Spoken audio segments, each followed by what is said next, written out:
Hello guys and welcome to a new brand video. In today's tutorial I'm going to show you how to create an Airbnb account on the Airbnb platform. So the first thing to do is to go to your browser, either it was Google Chrome, Mozilla Firefox, Microsoft Edge or any browser, and then you will need to go to airbnb.com.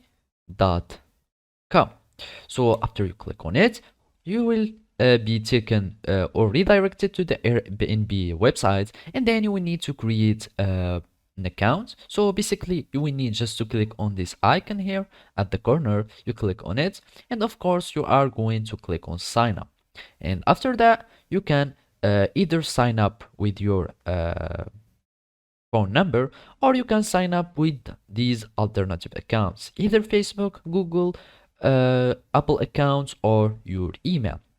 So basically I'm just going to continue with my Google account, and then I'm just going to choose this account and I'm going to log in. So basically when you are going to create your account, all you need to do is to log in into your account.